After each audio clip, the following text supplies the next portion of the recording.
Aujourd'hui, nous partons à la rencontre de Blaise Pascal.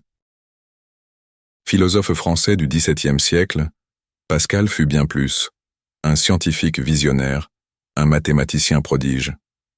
À 12 ans, il reconstituait seul la 32e proposition d'Euclide, son père lui ayant interdit d'étudier la géométrie, espérant ainsi aiguiser sa curiosité. Stratagème réussi. À 16 ans, il publiait son premier traité. À 19 ans, il inventait la pascaline, ancêtre mécanique de nos calculatrices. Puis, dans sa maturité, il devint théologien. Cette dualité, science et foi, le rend unique. Sa nuit de feu, expérience mystique bouleversante, consignée dans son mémorial, orienta sa réflexion vers le rapport entre raison et foi. C'est là que nous entrons dans le vif du sujet, par une phrase célèbre, souvent réduite à un cliché romantique. Le cœur a ses raisons que la raison ignore. Ou pour les puristes, que la raison ne connaît point. Nuance sans impact sur le sens.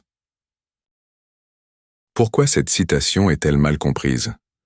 On l'associe spontanément à l'amour, ce sentiment irrationnel qui défie la logique. Il domine la raison. L'amour destitue notre gouvernante intérieure, nous poussant à des actes déraisonnables, rester avec qui nous blesse par exemple. Il échappe à tout calcul. On n'aime pas une liste de qualités. On aime un sourire, une présence, un tremblement de terre intérieur. Les applications de rencontres mentent, elles vendent des critères, non l'étincelle. L'amour précède la raison. Ce sont ces flammes qui illuminent soudain les qualités de l'autre, non l'inverse. Le philosophe allemand Schopenhauer y voyait un stratagème de la nature. L'amour serait l'instinct, nous poussant vers le partenaire idéal pour optimiser notre descendance. Vision cynique? Peut-être. Mais elle souligne une chose. Même si la fonction de l'amour est rationnelle, assurer l'espèce, son vécu reste un saisissement immédiat, irréductible à l'analyse.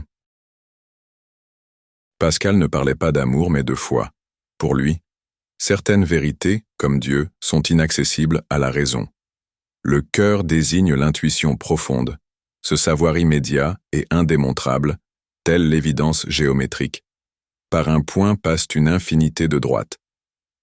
La raison ne fonde pas, elle vérifie, démontre, rend communicable ce que le cœur pressent. Elle est seconde, jamais souveraine. Le conflit caché. Pascal observe une lutte sourde. La raison cherche souvent à nier les évidences du cœur, influencée par nos peurs ou nos désirs. Elle devient alors instrument de nos angoisses, non de lucidité. C'est en vain que la raison cherche à combattre les vérités du cœur. Le problème n'est pas que le cœur se taise, mais que nous ne sachions plus l'entendre sous le bruit de nos peurs et de nos raisonnements parasites. Retrouver sa voix, c'est dissiper les ombres qui obscurcissent notre discernement.